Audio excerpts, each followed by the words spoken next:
প্রচণ্ড ঠান্ডা লেগেছে, মুখে একদম অরুচি হয়ে গেছে, কিচ্ছু খেলে ভালো লাগছে না।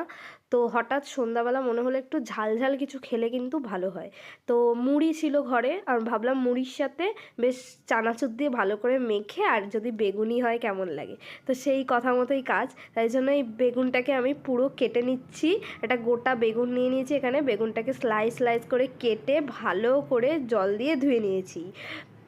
এবার আমি একটা বোলের মধ্যে এখানে নিয়ে নিয়েছি 2 চামচ মতন নিয়েছি বেসন, হাফ টিস্পুন নিয়েছি কালো জিরে, হাফ টিস্পুন লঙ্কার গুঁড়ো, half teaspoon red chilli powder, একটু লঙ্কা কুচি দিয়েছি এর মধ্যে, আর সামান্য পরিমাণ দিয়েছি বেকিং সোডা। বেগুনিটাকে আর একটু ক্রিস্পি করার জন্য আমি এর মধ্যে একটু চালের গুঁড়োও দিয়েছি, আর স্বাদ মতন দিয়েছি লবণ। দিয়ে ভালো করে জল দিয়ে ব্যাটারটাকে গুলিয়ে নিয়েছি। দেখবে যাতে একদম পাতলা না হয়ে যায়, সামান্য একটু এরকম ঘন ঘন যাতে থাকে। এবার বেগুনিগুলোকে ভালো করে ডুবিয়ে ডুবিয়ে ব্যাটারের সাথে মিশিয়ে নিয়ে, তেলটাও গরম হয়ে গেছে, আমি এখানে তেলে সাদা তেল দিয়েই ভেজেছি। তো তেলটা গরম হয়ে গেছে, এবার ভালো করে বেগুনিগুলোকে লাল লাল করে ভেজে নিচ্ছি।